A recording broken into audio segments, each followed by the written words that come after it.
Welcome back to the channel, and today we are doing a pantry clean out, and we did one of these about 6 months ago. And if you remember, it's because we were moving about 1,000 miles away, and today we are getting ready to move 1,000 miles back home. And I am so excited to get back to my garden and really just all of our own things. We've loved this rental here, but there's just something about being in your own home. So today I am just prepping everything to get ready for the work week, because once it gets started, it is always just so busy, and sometimes it can get overwhelming to get things on the table if I don't have things prepped. So I'm just going to make some caramelized onions for 2 dishes that we're making this week, and I am just going to get it started on the pan with a little bit of butter and salt, and you really want to do low and slow for caramelized onions.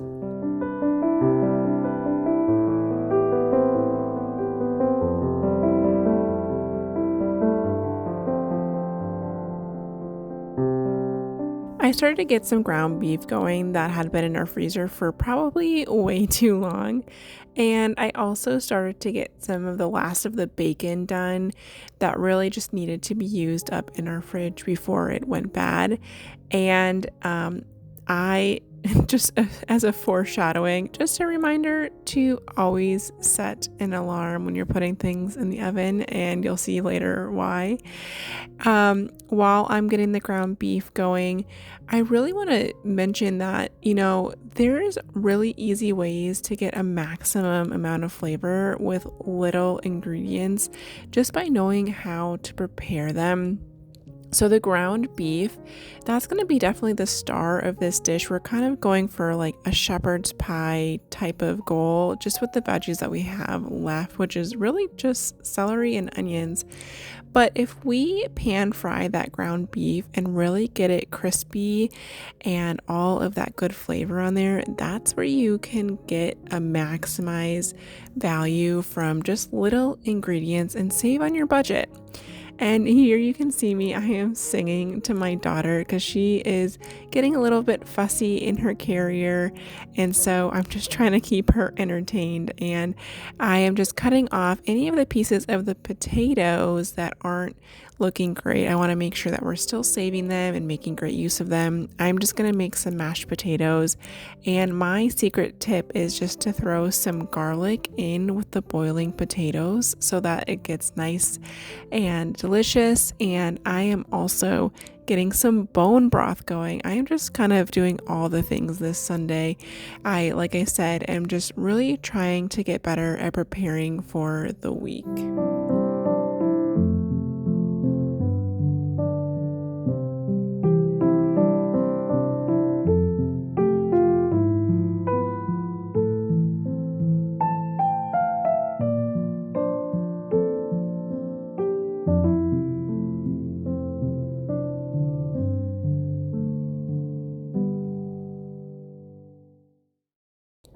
One of the things that I really love about these kinds of challenges is how you figure out how to just make creative and different meals from just being challenged with having odds and ends of food. And I probably wouldn't have made something like this if I hadn't had to use up a bunch of different ingredients.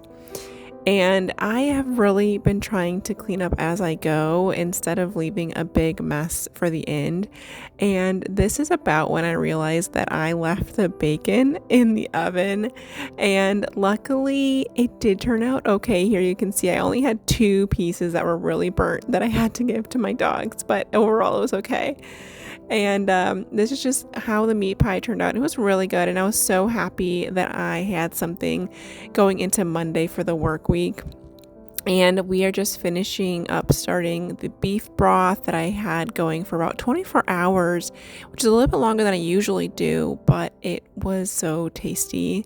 And you guys, I showed you in this last video, I love this bacon grease collector. It just makes storing bacon grease so much easier, and I'm going to show you how we're going to use it for pizza later on in the week.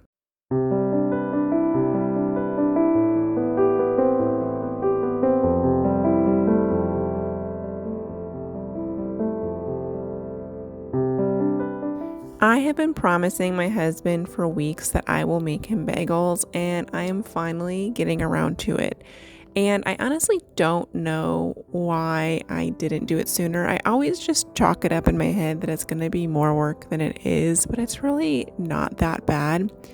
And what I love about learning to make your own breads is in a challenge like this where we don't really have a lot of other breakfast foods in the house, having the ability to make your own breads really just gives you so many opportunities to make different meals without having to go to the store. If you have flour, water, and salt, you can pretty much make almost any bread if you have a sourdough starter or if you carry yeast on the regular, which both are pretty inexpensive to keep.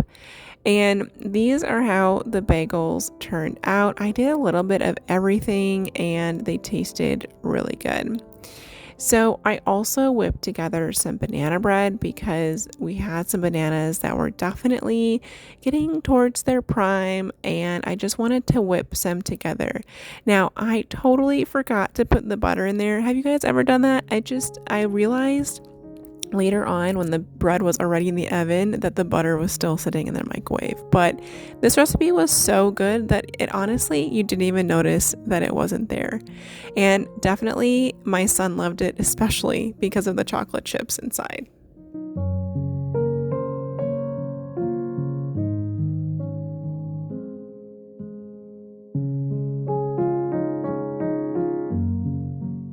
The last thing we did on the Sunday was whip together some bread for our meal on Monday. And I did this the night before and let it sit out, put it in the fridge in the morning, and then I took it out right before I was baking it.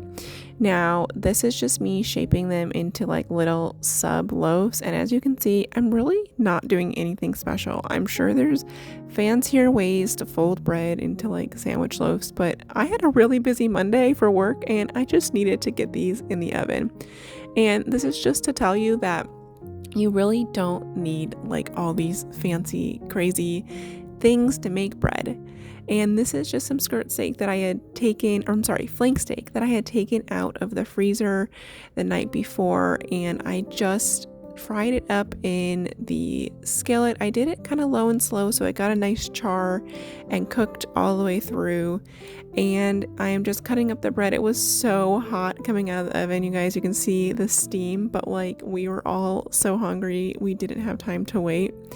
I made up some garlic mayo and I put some mozzarella cheese on there and some flank steak as well, and it was so dang good.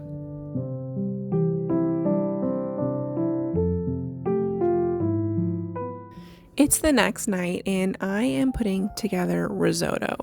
And it's so funny the things that I used to think as like a special occasion meal like risotto. I used to make it every New Year's Eve and think it was like this special fancy dish. And now it's something that is probably in our rotation at least once a month. And it's just something that as your skills kind of get better and as you cook from scratch a lot more, you realize that some of these dishes that seemed a little bit more intimidating before are really not that bad. And this risotto cooked up so quickly. I put in some chopped onions, bacon, and garlic. And while that's frying, I always toast my risotto just a little bit for like 1 to 2 minutes, and I then add in my beef broth. And this was the bone beef broth that we made the day before, and I will never do anything different. The flavor from this beef broth was out of this world, I am telling you. So if you have been waiting to make your own bone broth, like this is your invitation. Go get a bag of risotto from the store and just make some. It is honestly so dang good. This recipe will for sure go into our rotation on the regular. The only thing about risotto is that it does need constant stirring, and I think that's why it's intimidating at first. but truly that is the hardest part, is that you just have to keep stirring. Now I am just taking some of the beef from the bones that I cooked up with the bone broth, and I'm adding it in there for just a little bit of extra protein. And I'm putting in some Parmesan cheese as well, because you always have to have some good yummy cheese with risotto. And this was a 10 out of 10. My toddler loved it, and so did my husband.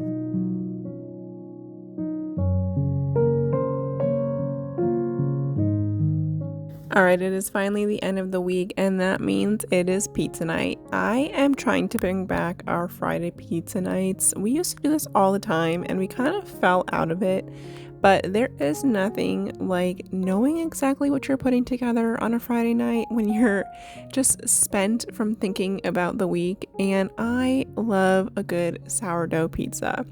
So I am just whipping this up. I had the afternoon off because I worked a lot in the last 2 weeks. So I took the afternoon off and I whipped together my dough a little bit early so it had some time to ferment. And then I am just kind of rolling it out here. And I usually use a rolling pin, and I decided to get a little bit crazy and kind of toss it with my hands, which I usually don't do, but I was just kind of feeling fun and like trying something different. And it definitely was a little bit more elastic and stretched out, which was nice. And I am going to shred some mozzarella. And it's so funny, you know how like when you go to the store and you don't realize that you already have something? I have 3 bricks of mozzarella in the fridge, which is insane because I just didn't realize that I had it. It's like one of those things, you're like, I'll just grab it in case we don't, and you end up with 3. So I'm just putting together our regular pizza here. I always do a cheese and pepperoni no matter what. And I just use crushed tomatoes for my sauce. I never buy the pizza sauce from the store. It usually has a bunch of yucky ingredients in it. And I just really like to control our flavors more. And so this is for my son. My son loves Ronies, as he calls them, and it is always a popular one. And my husband honestly usually likes it better too. And then I always try and create a unique dish based on whatever leftovers we have in the fridge that week. And this is just how the pepperoni pizza turned out. And I'm just going to take it and set it to the side, and I'm going to start off our special pizza. And I always like to put a little bit of bacon grease in the pan. I feel like it gets that nice crispy crust if you do that. And then I'm going to put in those crushed tomatoes in there. I just kind of spoon it into the pan.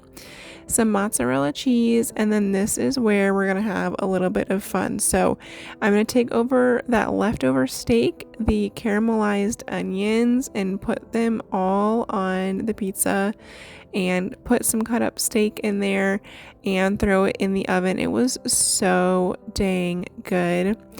And if you guys enjoyed this content, please let me know and share it with your friends. I put stuff like this out every week, so if you subscribe, you'll make sure that you stay updated on all of our next meals.